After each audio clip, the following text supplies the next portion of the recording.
Salute YouTube! Welcome to the Rowdy Bible Study, Book of Job, Part 3. Just to get started, I'm going to go ahead and kind of recap what all we've learned in this Book of Job Bible Study. First of all, we learned that the Book of Job is the oldest book in the Bible, and yet it still has all this connective tissue that connects it with the rest of these works. And we've gone over in previous studies how the Lord authenticates the fact that the Bible was written by him. And that's because how could all these different men over all these different regions, over all these different thousands of years, all produce these works that all interconnect and sync and lock into place perfectly, right? So Job being the oldest text in terms of dating the actual text that was then translated into our language, it's the oldest book. We learned about this spirit in this world called the accuser, Satan, or the Satan, the Shaitan, that he appears in this very old text, just like he's all over our Bible.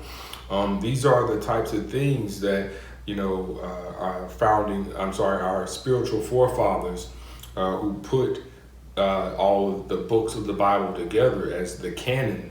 It's these types of markers that they look for. What do these other texts, these other works, do they line up with the scripture?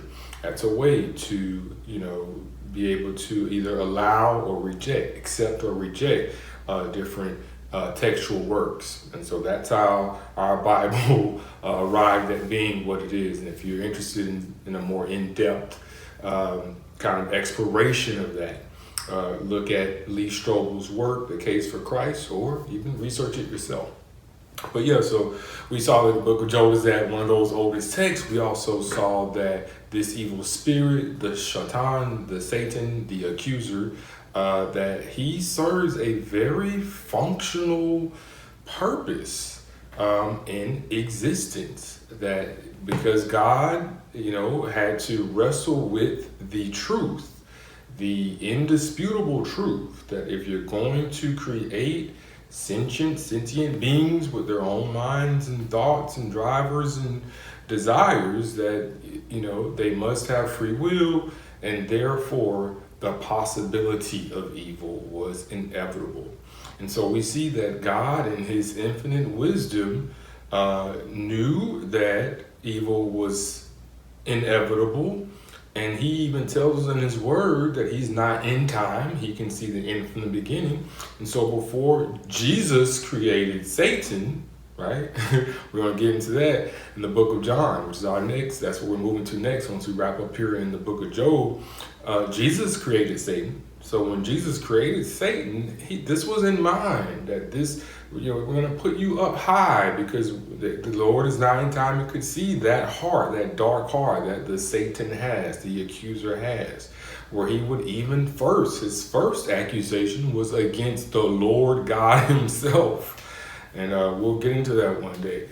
Or, he even accuses God. That's how dark this spirit is. And so the book of Job introduced us to this spirit and gave us a lot of different markers and tells that we can look for in individuals who are satanic, Satan-like, the accuser-like, people who make random, baseless, meritless, groundless accusations against people, to kind of tarnish their name and their reputation, their goodwill. We learn this is a satanic. This is those people who do that are engaging in satanic activity, and those who cannot stop themselves from engaging in that type of activity are to be shunned by society, and definitely by any group of men. It's actually a very feminine characteristic to accuse. That's not a masculine characteristic. So we got into that. And then we started getting to the actual, Job himself. And we saw that, the Lord has these staff meetings, and Satan crashes the staff meetings. And how do we know that he's crashing them? We saw in the book of Revelation that the day is going to come where there's going to be another war in heaven, where God will yet again say, okay, you can't come back up here anymore. And then the Lord is going to discharge Mikael, the archangel Michael, to kick Satan out. God doesn't have to fight Satan himself. Just take care of my right way, put him out, put all of them out. And so that day is coming. But in times past, this also happened, this kind of expulsion of Satan and the angels that fought with him. And we see that, but even though he's been expelled from heaven, he still regularly crashes these meetings that God has, where God is, having a meeting with the angels that he has dispatched to go to different parts of the earth to minister to us, right? To protect us, to, do some work, some function for us, accomplish some goal that the Lord has sent him out to accomplish, the Lord has sent them out to accomplish for us. And we saw that, when we know that Satan is crashing these meetings because the Bible tells us, and Satan came, right? We saw that he was not among these sons of God, right? But on top of that, you'll notice that God has to ask Satan, from where has he come?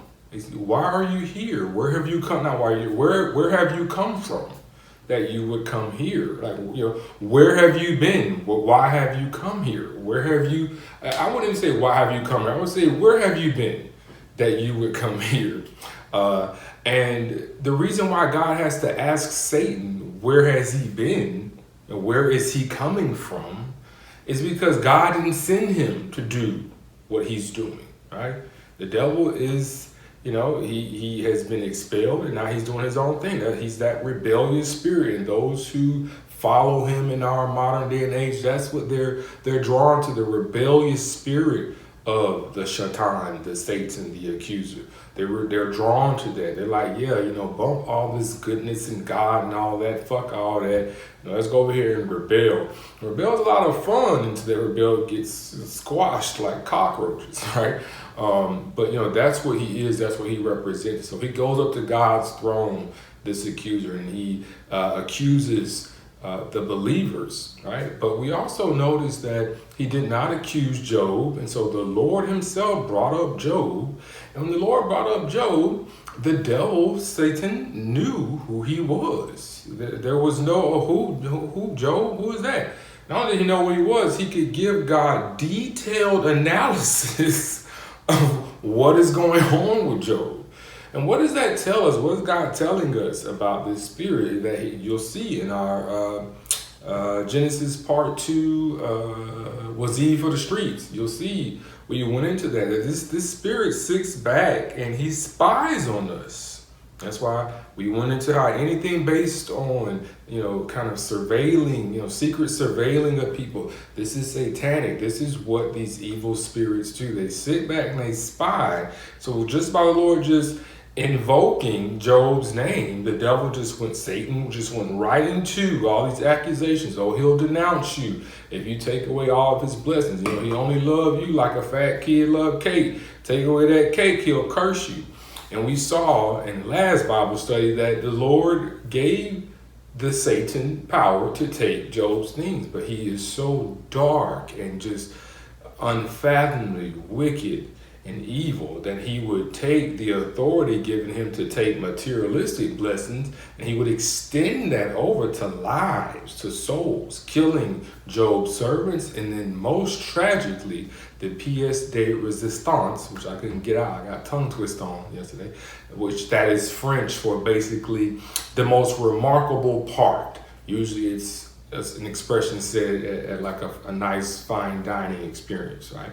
But yeah, it can also just mean the most remarkable part, the most shocking thing that the devil does. That pièce de résistance was the actual blowing down, causing a supernatural storm, hurricane type like event, typhoon like event, twister tornado like event that caused the eldest son's home to collapse onto all of the children, 7 sons, 3 daughters.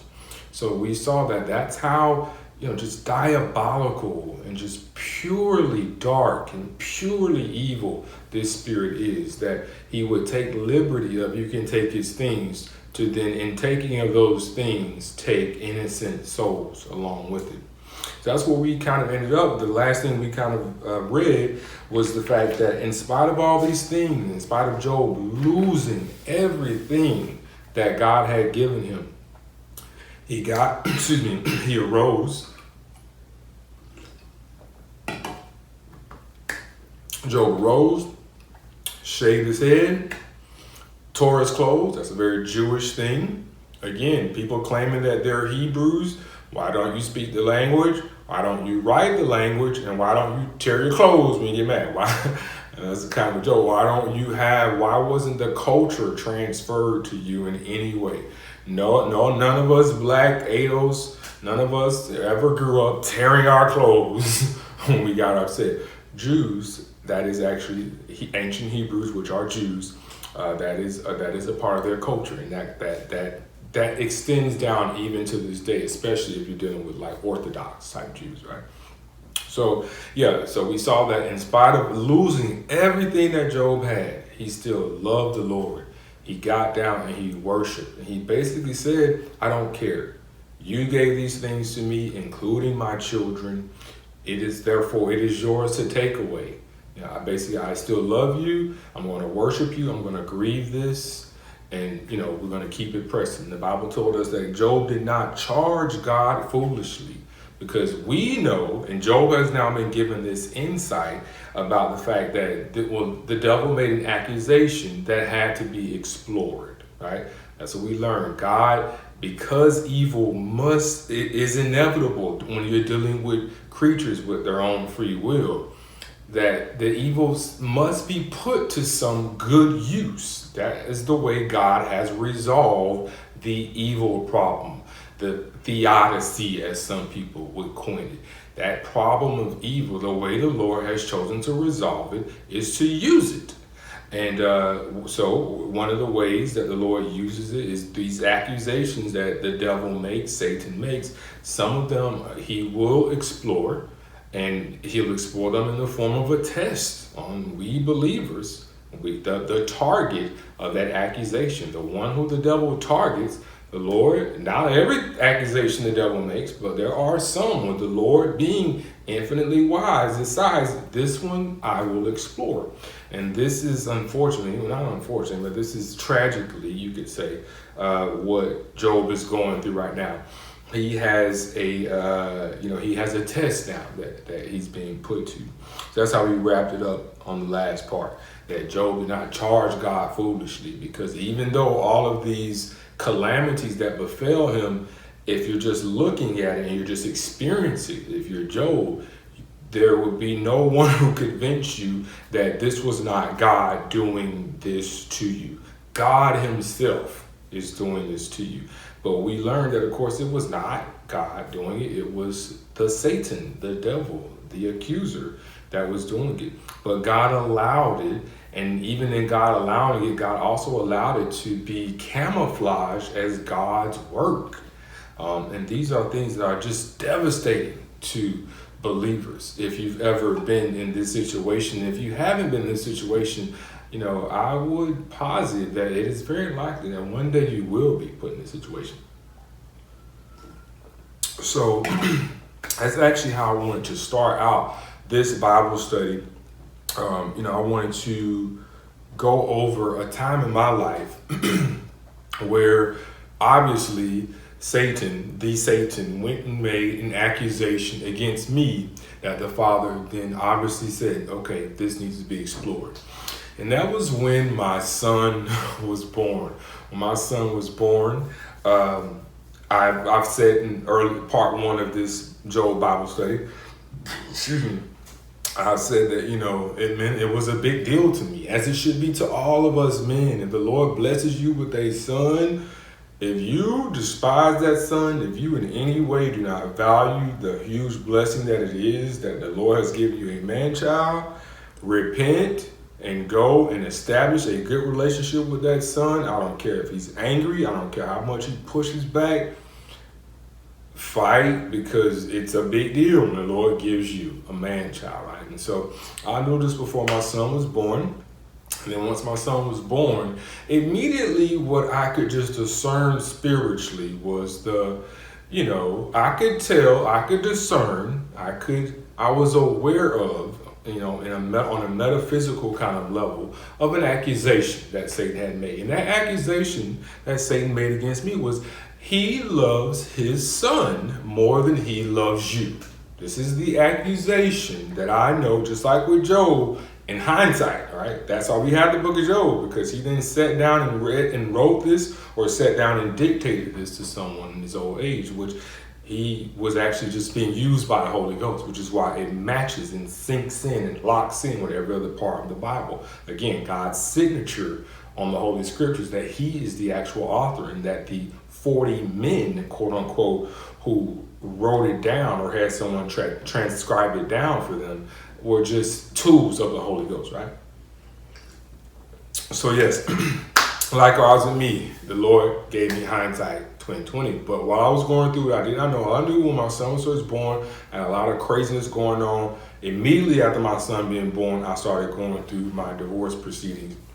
There was a lot of games being played, a lot of taking my son away from me, by his mother, hiding him, attacks on social media while they're hiding my son from me. It was like, basically the devil just came at me in a way. And there are people who maybe they know now that I'm on YouTube. I know that I posted my first podcast on Instagram and Facebook. And I know a few people who know me probably came over and checked me out, but it's not like Facebook and Instagram. So I know most of my subscribers and those who watch my videos aren't people who know me, but I think there are a couple who do. And then, they can tell you, I was going through so much hell, and it was on social media. This woman, my son's mother, she just started doing things in concert, in tandem with an estranged aunt, in tandem with an estranged sister. Just horrible. It was like, as a man, I cannot really describe, how horrible it is to, you marry somebody because you insist that, first of all, you're going to have sex. And if you're going to have sex, eventually someone is going to get pregnant. So as a man, what I decided was, sow your oats, be very careful in the sowing of those oats, right? Condoms, condoms, condoms, always condoms. But, beyond that, to get to a point where it's like, okay, now I've experienced everything I want to experience, it's getting kind of old. It's time to settle down, right?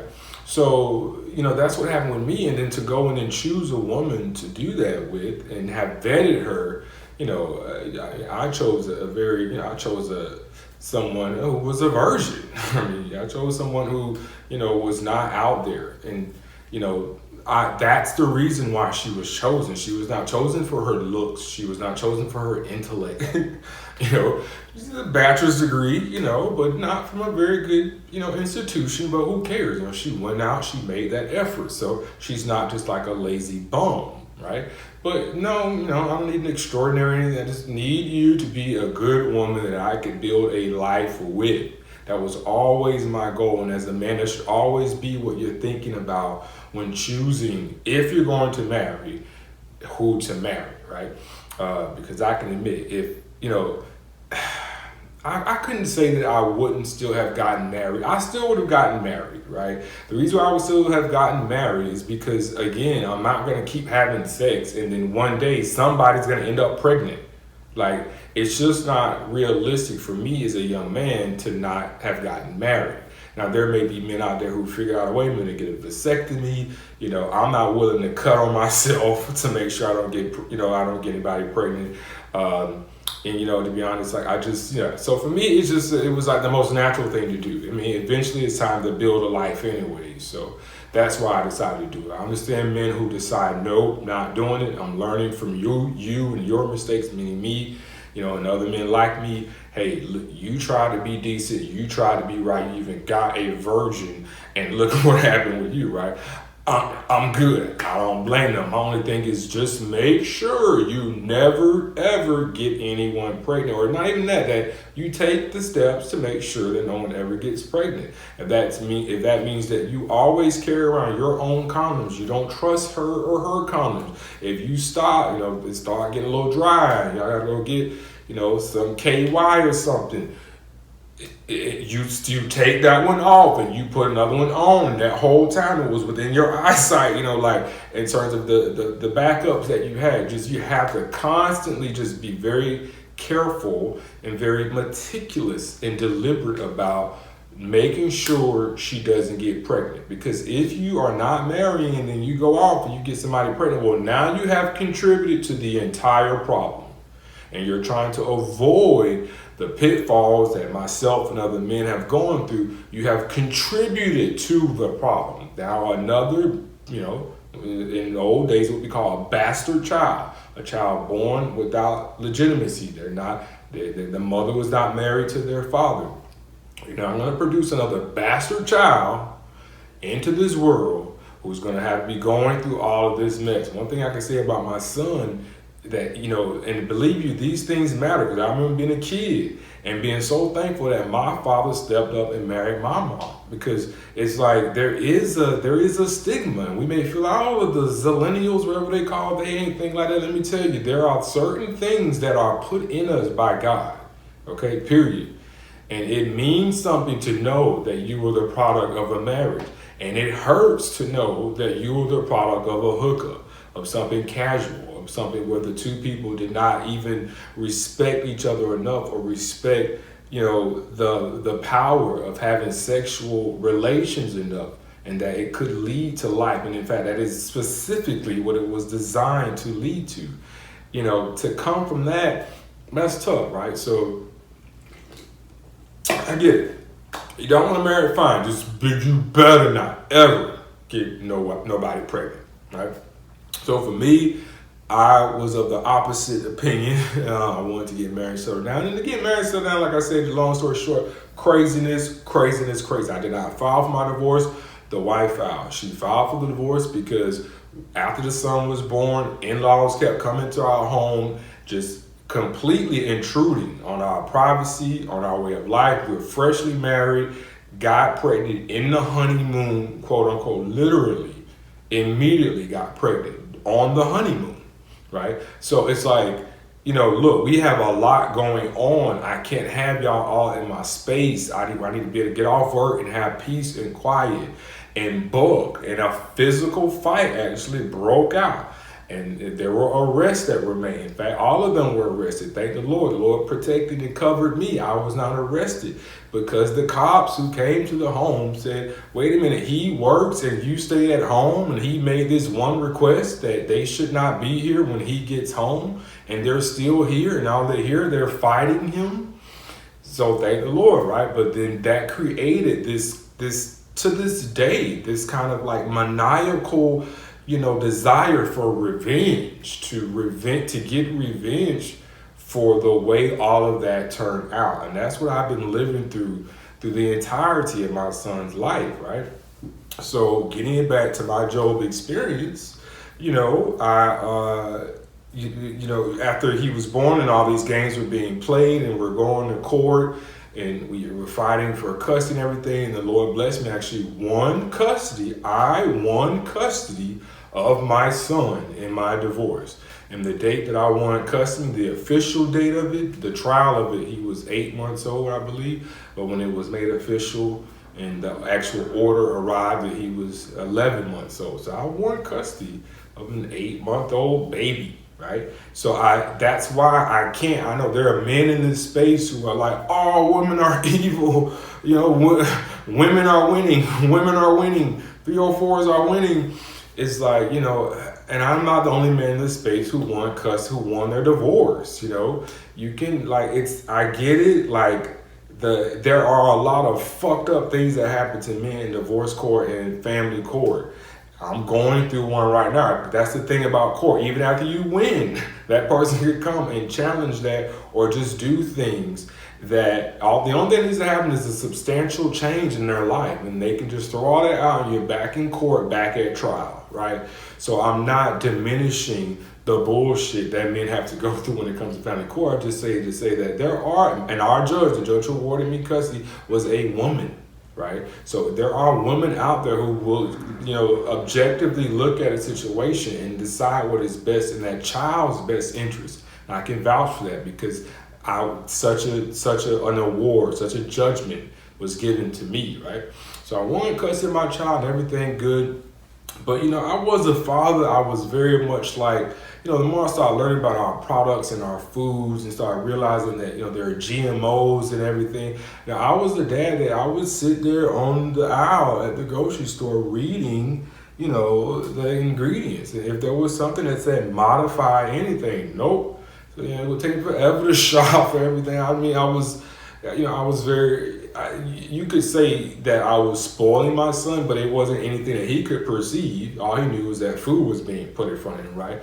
But there was an incredible amount of energy and, just an incredible amount of effort being put into giving my son food, giving my son clothes, putting him in private schools. He was in a private preschool. As a 2-year-old, he had tuition.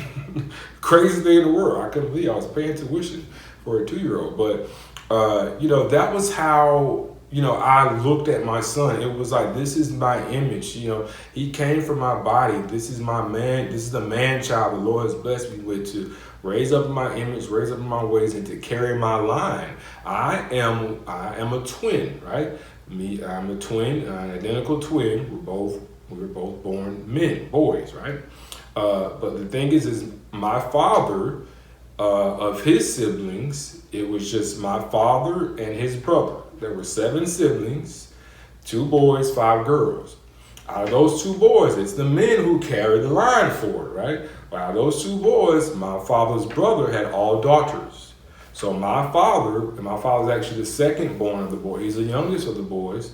It's just 2 of them. Now, if the line is going to continue, it has to continue through my father because his brother had all girls. And my father had a ton of boys, right? Well, I shouldn't say a ton. He had 3 boys, right? My father has 3 boys. 2 twins, me and my twin, and another boy that came along later. That younger boy is illegitimate, right? He was not conceived and born in wedlock. Technically, I was not conceived in wedlock or born in wedlock, but my parents married when I was very, very young, a baby, basically, right? So, so in terms of legitimacy, even if my legitimacy came retroactively, my father having me and my brother, in that legitimate relationship, we are the ones who could carry the line forward. I mean, even my younger brother could possibly too, but let's just say he can't. I don't go any further than that, right? So it's me and my twin brother, and my twin brother really can't right now either, right? So I was the one, basically, and being a twin, I am a firstborn, right? And the Bible says it's the man child that opens the womb. If the first time a baby is conceived in a womb, if it's a boy, that is holy unto God. The man child that opens the womb is holy. You have a girl and then you have a boy, that boy doesn't apply in that holiness that God is talking about. He's still a man child, and as your firstborn son, he's still your king that you're raising up. But God has put a special emphasis when he decides to open a womb. The first time that life is going to come out of a womb, if it is a boy, that is special, that is holy to God, right? I am such a boy. I just happen to be my cells split into 2, and I am a twin. Now, 2 boys came out first, but technically I am that. So I knew, sorry, long story, and me having a son, I knew that this is special, this is holy to God, because I am the man child that opened the womb. And then now my firstborn is a man child who has opened the womb. On top of that, I am the one who carries the line. My other brothers cannot physically carry the line. I'm the one who can carry the line forward. So I treated my son like that, like what he is. I know this is a big deal. But again, I could tell that the enemy was like, he loved you more. when I said he loved me more, I could tell that the enemy was like, accusing me to God, saying, yeah. And because of all of that I just went over, sorry for the long, drawn out explanation, because of all of that, he loves that child more than you. And like I said, I could discern it. And when I could discern it, my prayer, because the way you can discern it is it's a thought. A lot of us kind of write off thoughts, and there are a lot of, thoughts that come from the enemy that are just trying to get you to think about crazy stuff that mean nothing, or get you to think about something so he can then convince you to go do some dumb shit. Not talking about that, but legitimate thoughts. That's one of the things that if you don't retain God in your knowledge, you won't be able to discern between a thought that should be entertained or a thought that should be cast away, cast aside, or rebuked even, right? So I retain God in my knowledge, so I have the ability to discern what thoughts should be paid any attention to, given any credence. Excuse me. Excuse me. So the thought, when that thought came to me, that do you love your son more than me? Do you love your son more than God? In my mind, when that thought first came, he was very, very, small baby. I said, no, and to prove it, you can take him. That was my prayer, Then take him then, because I'm telling you that I love you more than him. But by the time that was when he's a baby, by the time he's 2, 3, and I got him in private school as a kid, I'm sitting up for an hour in the grocery store reading over the ingredients, the accusation came back. And I could tell that this was now being, brought to me again. You sure you don't love him more than me? And I don't think that I admitted it to God. I definitely did not admit to God. I did not admit to God right then and there. But I knew when the question came back, I just answered it the same way I always do, right? Just like God with Peter. Do you love me? Do you love me? He kept asking Peter, do you love me? And Peter broke down because Peter knew, like, if you keep asking me that, it's because you're saying that I don't. But Peter actually believed that he did. Similar situation with me, right? Just in discerning these thoughts and then responding in prayer with these thoughts. I said, no, I do love you. I love you more than my son. But I could feel myself in saying that I'm straining to communicate this. There is an effort being put forward to try to convince God. And what I knew innately is that, well, if I'm having to convince God, and there's a bit of strain there, something is going on. There may be more meat to this satanic accusation. Why are you trying to fuck with me and my God? We good. But this is what I believe it happened. I believe I was accused of this, because in the end, it turned out to be true. It was a lie, but it was the truth too. The devil. So, I could detect, and that's what I knew. And as a Christian, in your relationship with God, you'll know, like, oh shit, like, Menace to Society, you're done fucked up, right? Like, you could feel it, and it wasn't that you fucked up. It's just that you could it's like, ooh, this is something that's gonna have to be explored. I'm tired. I've been fighting through a divorce. I gotta go through so much hell in my job. It's like, whatever job we're in, that's one thing I really don't appreciate about a lot of brothers in this space. When they try to present corporate America and, being on your business. I get it, if you own your own business, right? That's one thing, right? But even if you own your own business, you need to have certain relationships with other businesses. And so to try to act like we don't go through bullshit as black men, I don't see a lot of people talking about that negative side of being in corporate America, whether it's running your own business or just, working for a business and having an actual career. There are sides that just keep it above. We've all had positions where, you could say that the leadership of that company was colorblind, right? It didn't matter that I was black. They saw that I had the talent, that I was willing to work hard, and boom, I've had those experiences. But then there are other times you have experiences where you can tell, well, what else could there be? Like, I work very hard. It's no different than this other company. and I demonstrably perform and even exceed key performance metrics, then, why, and that's how it is sometimes. And at this point, when this happened to me, I had been going through a lot of that, finally, was starting to make some, headway in my career. But that was a battle, and that's why I just mentioned I have these battles. I'm still always going back and forth in court with his mom over my child. I won. And I'm even like, I started getting kind of down about the fact that because he was with me so much, he was a little too rough. Like, he would be really rough with girls. And then, I found out that even when he was with her, she would be dropping him off to like somebody else to babysit another family member. And I had custody, so he was only with her for a short period of time. So I was like, how can a mother who lost custody of her child drop off her child to my sister to babysit when you only gonna have him for one night and you're not gonna see him again for a week? So it was just all kind of shit just fucking with me, where even if you've won custody of your child, you can see the effect that all this is having on your child, And so I'm just like, Lord Jesus, and now I'm being accused of this, because I knew like this is gonna be explored, and I'm not gonna lie, it was a lot, I had to, admit that, okay, there is something to this, because everything is based around him, notice, and what all I just said is all based on him, even with the job. Why am I so hard pressed on making sure that I get what I deserve at a job? It's because I have to then turn around and take care of this kid, not just take care of me. I have to pay this tuition for a 3-year-old, and so, I could tell that, just in my spirit, that was how I was feeling. It was just kind of like, really? Like, yet again, and more tests? Because I had other tests too, right?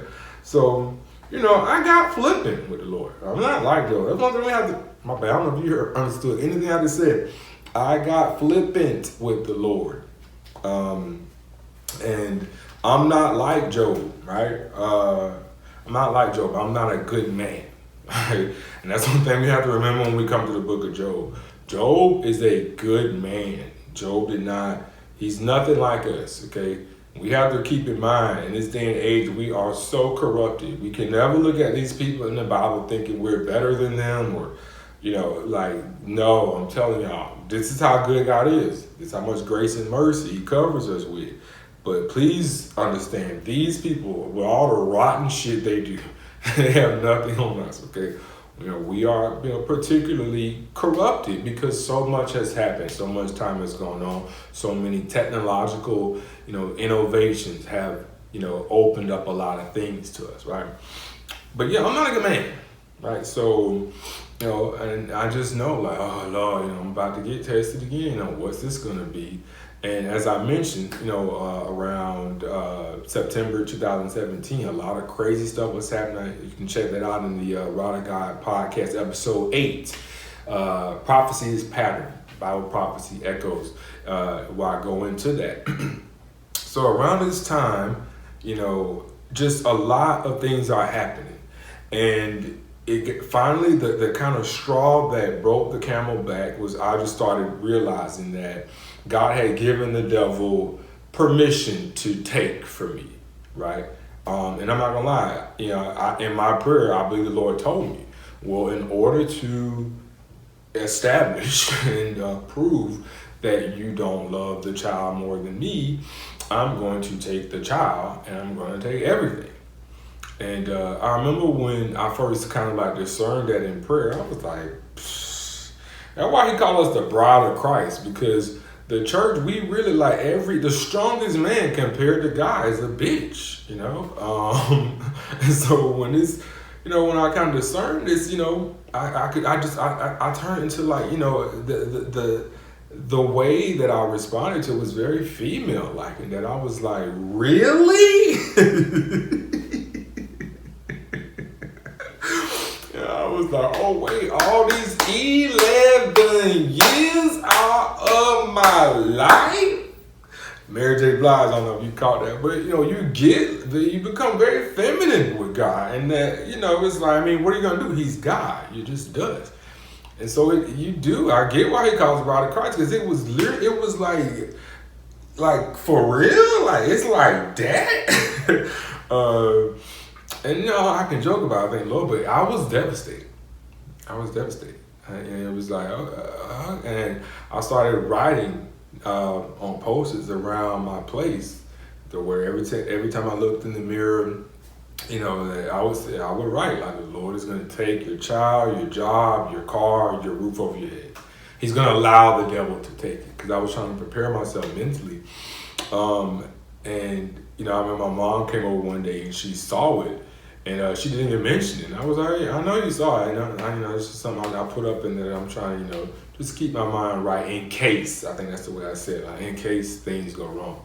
But at the end of the day, not to get too into it, things went wrong. I had brought in somebody into my home to try to help. You'll see that in the podcast. And this person refused to leave. Not only refused to leave, they got violent around the child. Now cops are being called, and there's damage being done to the home. And thank the Lord. I mean, my landlord at this time, man, he is going to heaven. I'm telling you that when the Lord says, if you gave the least of mine, a glass of water when they were thirsty, you're going to come in. My landlord is such a man. Like, this man, in spite of all this craziness going on, he never put me out, right? But he was just a property manager kind of landlord. He didn't actually own it. It was owned by a firm in New York City. So that firm, I could tell, was basically telling him, this is too, he needs to go. This is too much. Because I'm not gonna lie, it was too much. I'm not gonna get into it, but there was so much hell, like, from every direction. And this is somebody I brought into my home to try to help, because they were homeless and they have shit. They have food, clothes, cell phone, nothing. I brought them into my home to try to help them. A blood relative, and just caused complete hell and chaos. And now I've lost my place. And I'm not gonna lie, with just all that was going on, I can't say that I lost my job. I resigned. But that is another thing that the Lord had to work out in me, because I am the type of person, I was the type of person, thank the Lord Jesus, I'm not that anymore.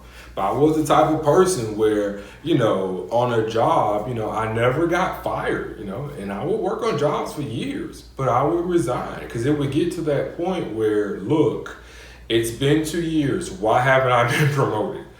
I would aggressively fight for, not even aggressively, I would say I would assertively fight for, things like bonus. I would make my, case for things like we get a bonus, well, I should be cut in on this because I do this.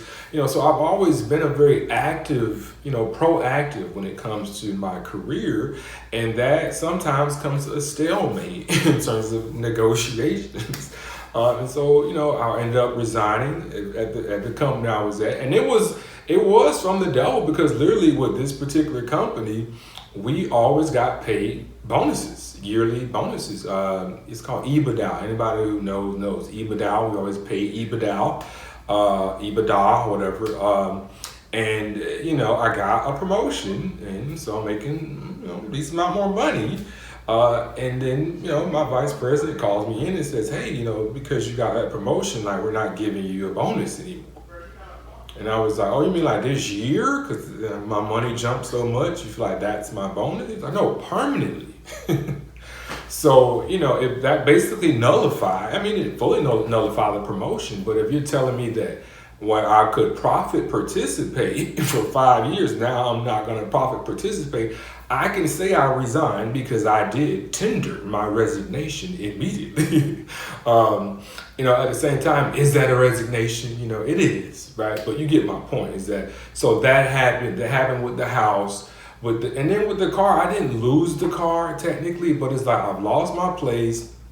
Technically, I haven't been evicted or anything, but I know that the owner of the home wants me out, and I don't blame her, because I have this crazy person live with me who is fighting me to leave, right? I brought them in, but it's not about get out, leave. Like, are trying to make me go through the whole process of evicting them. which is why I know ownership's like, you need to go because we can't get rid of him. You brought him in there, handle it by leaving, right? So, I had all this crazy stuff happening. And then to top it off, the pièce de résistance, the mother of my son I find all this stuff out, retroactively. At the time, all I knew was that, she had gotten pregnant by somebody else. Now, by this point, we haven't been together, I think, in like 7 years, something like that, 6, 7 years. But, she has now gotten pregnant. When I first saw, all this happened around the same time now. So we at school one day for my son, and now he's out of private preschool. He's going to an A-rated public school. All this with considerable effort. Parents know.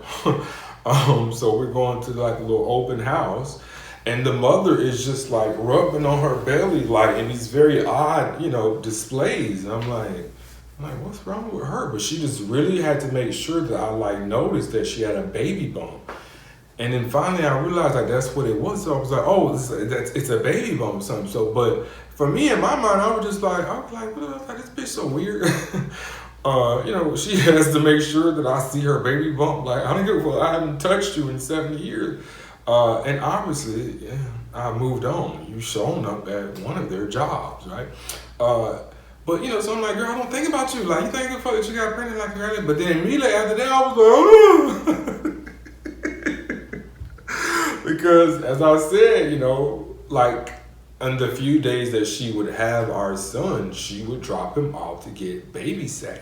And I just known her that after our divorce, she went from being a very, kind of a person who could make it work, could manage life to a very limited, but she wasn't, a complete disaster. But after our divorce, it just never got back to what it was. Even where it was not great. That's the point I'm trying to intimate. But it never even got back to that. It just was kind of like a downward spiral. So I'm like, you are nowhere near as productive as you need to be with one child. And now you're going to have another. I'm not saying this, just what I'm thinking. And I'm just like, oh my Lord. And then come to find out, it's like some random guy, from a hookup app. There's nothing there that is official. And then on top of that, she has now secretly filed in court to take our child to South Carolina. She's telling me she's pregnant. She's asked me if she can go back to South Carolina. I said, no, you can't take my son away from me. You can do it for a short period of time, but you can't do it permanently.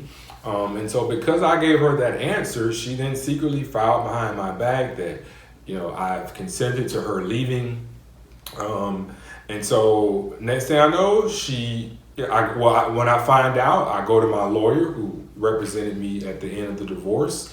And I tell him what's happening. And the first thing he tells me is, you think that a judge is going to tell a pregnant woman who got pregnant from a very shady character, let's say, that she's fleeing that situation, you think a judge is going to tell her no?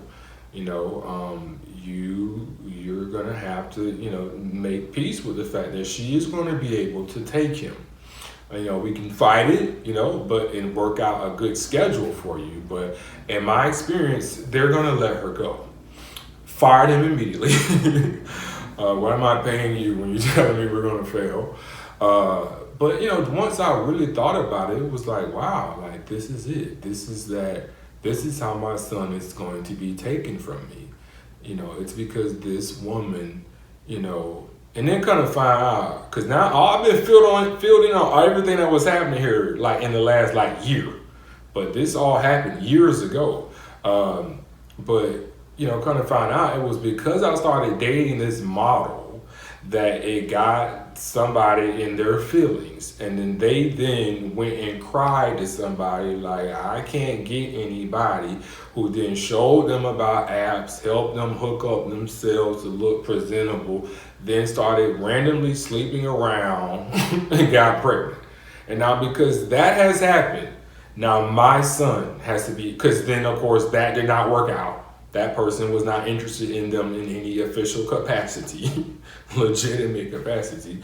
So now you're pregnant, you can't pay your bills, you can't do nothing, you need to go home to mom. So now I lose my son because I dated a model. And that got up under somebody's skin.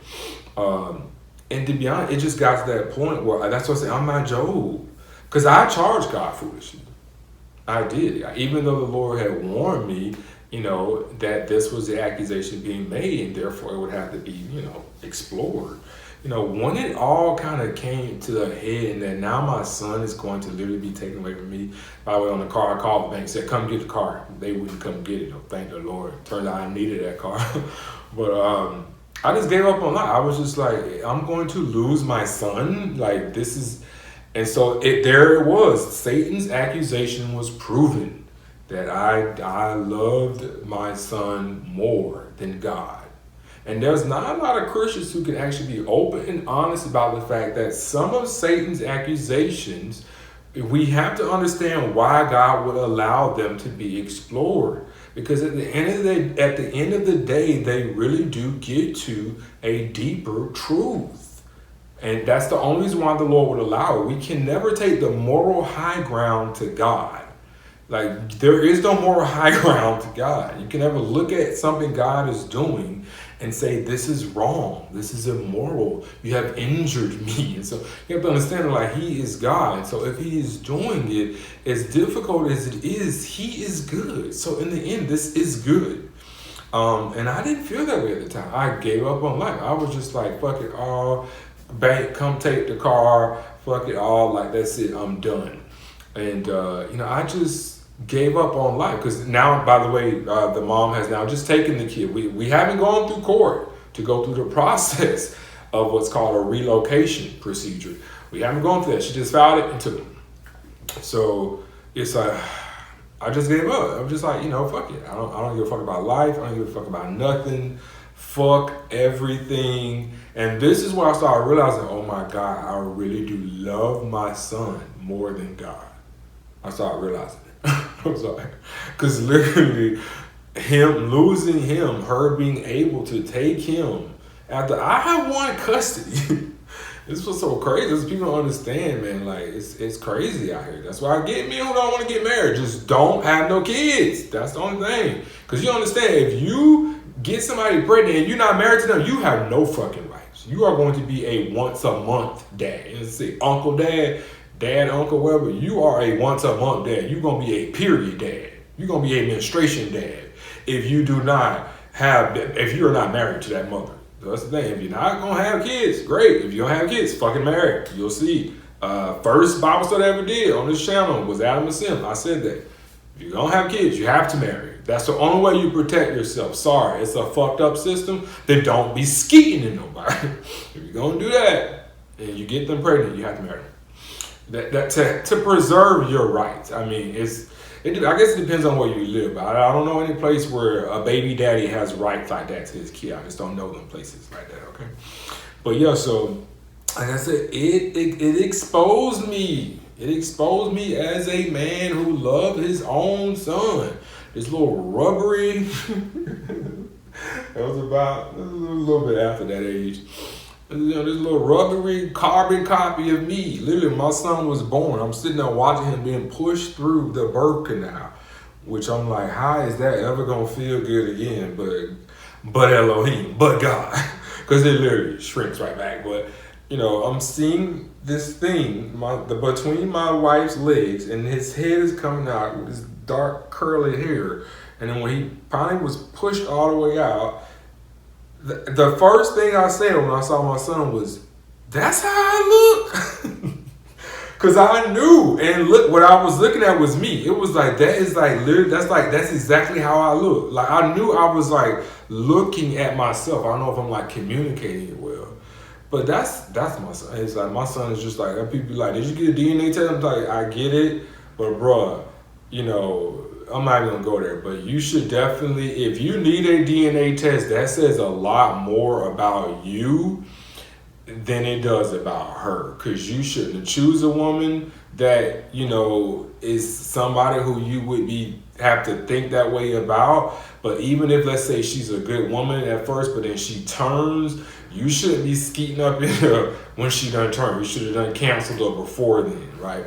Like you should never be in a position. You should pay attention to things like times, and you know, like if she ends up pregnant, you should go to the doctor's appointment and be able to trace back. Oh yeah, that was that night when we got real freaky. You know, like I get the DNA test, fine, but it's like if you need it, it means you are so lacking in self-awareness. You know, that you can't even piece it together. Like, how did men get by before a DNA test, right? You know, I get it, but it's like, bro, like, if your child comes out now looking like you were conscious and everything was good, but still your child comes out now looking like you or anybody in your family, that I get. But with my son, I mean, not only was he me, I see my father, I see my uncle, I see my cousins, I see my grandma. I take a lot of my complexion from my father's mom, my paternal grandmother. But I think Anya has some Mongolian in her. It's not confirmed, but when I look at it, I'm like, me and my son were both born what's called Mongolian spots, Mongolian skin spots, which can eventually develop into birthmarks. But in a lot of cases, they don't. And me and my son, neither one of ours develop into birthmarks. So I know I have some Mongolian blood in there, but it's like I see my grandma and where we get that Mongolian blood from. It's just like, you know, you should be able to tell. Long tangent there, sorry, but you know, it was just like, it was so hard to remember that boy who I love so much. He from the moment he was born, the enemy has been coming after me, trying to separate me from this child. That's how the big fight happened with his mom and him that led to the divorce. It's always been these evil spirits coming in, trying to get in between me and my son, me and my family, me and what I'm trying to build when it comes to my son and my family. And by this point, you know, it had been years. What year is that? 2017? He was born 4 years. 4 going on 5 years of this. I was just done. I gave up. I did. And in my giving up, we'll see in later readings of the book of Job, I went in on the Lord. You know, I kind of made a joke about it. Kind of makes you kind of like a female. I mean, you do kind of get a little like, yo, yo, yo. But, you know, that was a joke. I mean, you're still a man, and you talk with him as a man. And in those moments, you talk to him as a crushed man. And the way you talk to him is like, you know, you go in, you bar him up, you know, like bars. Like I said some things to God during this time that were very harsh and were one-sided in terms of, you know, I would say disproportionate in terms of their validity. To me, they seem very valid, but in hindsight, it was bullshit. You're just charging God foolishly for decisions that you made. You picked the woman, you chose to impregnate her, you know, you chose to be a man that puts your foot down in your home. You knew that was going to lead to some drama. It led to the drama, you know, and now it has snowballed, you know. You chose to, you know, not hide the fact that you were dating prettier women, you know, and not like I'm trying to rub it in, but if I gotta go pick him up, and we're together, because with this time, you have to pick up by 5:30, and you there and you see her, what am I supposed to do? You know, I can't help that. On social media, you're going to see that somebody is now saying they're in a relationship with me. You know, there's some, you know, you can't hide certain things. But the bottom line is, which I've learned, you ain't got to be on social media. Get off social media then, you know? You know, so basically it was, you know, it was my fault, and that's what this space is about, right? It's about accountability, right? Like, yo, you know, we have to be accountable for the decisions that we made. But that time I did not. I charged God foolishly. And, you know, just long story short, to go ahead and wrap up, you know, in the end, the Lord sent an angel. I'm not gonna lie. I was so done. It was just like, I'm done. And then the Lord sent, I mean, it was probably a real man. It probably wasn't a real angel, but if it turns out that he was an angel, I wouldn't be surprised, because what he said was so profound. You know, he basically was saying to me like, do you know what all the Lord has had to do to give you your blessings? And it shook me to my core, because I was in that kind of fairy tale like mindset that a lot of us Christians get in. Well, because he is the Almighty, we look at it like, well, that ain't nothing to you to give me that. So what? Don't do that. Don't do that. It's very dangerous. And I was in that mindset where it's like, I was blessed. I had all these things going for me, but you're God. That's not a big deal. What about this? So when that man said that, and that angel, man, whatever he was, shook me to my core, fucked me up. I was like, I am that person. I am that person who is spoiled rotten. I am that person where you can bless me with looks, you can bless me with intelligence, you can bless me to get good jobs and excel in those jobs. You can bless me with a wife who is an actual virgin. You can bless me with, because she's that virgin, she's a virgin. We are extraordinarily fertile, right? First time I put it in, boop, a baby pop out, right? You have blessing with all these different things, and there's still trouble and drama. That's life.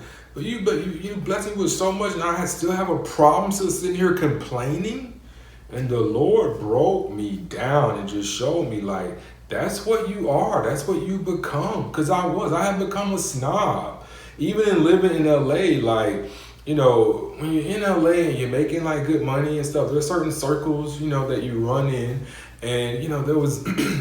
For instance, there was this sushi restaurant called Katsuya, and they made like the most like incredible foie gras, and I was still that. What came back to me is like, you're still that guy, sitting at Katsuya, like commenting on how delectable the foie gras is, and it's like I had to remind myself, like, you are still that poor little boy. Like, no, never forget what the Lord has done for you. You are that poor little boy born to children who got pregnant. The father was a man. Give your dad his flowers, man. My father was a man. My father stood up. I don't care what led to him doing it. He stood up, said, I'm going to marry, I'm going to join the military, I'm going to take care of my kids. It's like, but that's where you come from, and when it didn't work out, you had a hard life. You was not this big time to be sitting in the LA, fancy restaurant, commenting on how delicious the foie gras is. It's like, no, like, never forget your roots. That's why I'm always like, guys, don't be getting so like puffed up. Why? Because I have been that. And I'm telling you, I walked away from all of the things that I was puffed up by because I'm convicted, because I'm very serious about the scriptures. But I'll quit it. I don't have to lose it. I don't have to have it taken away from me when it comes to like major blessings, right? Like out in LA, the way I was blessed there. The devil can't offer me to sell my soul, of course, in ways he did, but it's nothing to me. I'm out. Deuces. I don't care about that level of success, but just the basic kind of success I care deeply about. I want to be able to take care of myself and my child. And the Lord always blessed me with that, but it was always like I would be negotiating with the companies, and I was negotiating with God, and I was spoiled. And it wasn't until that man said that, do you know what all the Lord has to do to bless you? That's when you realize, like, God's like, the matrix is real, and God has to like practically work through it, right? Like, it's not because he has not taken back the earth. He is a man of law, not a man, God's not a man, right? But he is a being, an entity of laws, of order. So if he has set certain laws in order, it's like he is not going to violate that like easily, which means pretty much almost never, right? And so the law is that while this is still the little g gods, the Satan, this is still his world until the Lord takes it back. It's still his world. But God still is like, well, still now my children gotta eat. No, they're gonna get a job, they're gonna get a car, they're gonna be able to take care of their kids. But because he has to then use people's free wills to go along with his will to get you those blessings, like, be thankful. Which basically what I'm trying to say, Rowdy Rod, translation, shut the fuck up. And this is what I had to learn as a Christian. Shut the fuck up. Quit complaining. Like, realize you are not Job. You were just a spoiled brat who caved. And look, once I got over that and let that word that the Lord sent me through that angel, whether he was a man or angel, it penetrated me.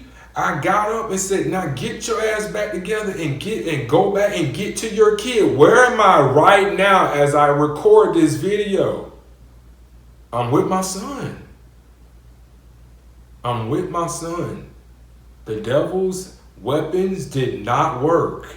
The Lord abolished everything that he did and still established me to be here with my son. And had I not given up and, been a bitter bitch, throwing pity parties, who knows? I might have had less of a gap in between the time that I was absent from my son because he was taken away. That's why I've learned, again, masculinity, We have to learn that, the Lord is good. And if he's allowing it, you may not understand it, but it's for a reason. It's good. And now we didn't get to read any scripture because I know we've already gone on too long, but I had promised that I would get into my Job experience. We will pick up with Job chapter 2 in our next Bible study. But thank you all so much for watching. Thank you all so much for listening. See y'all soon.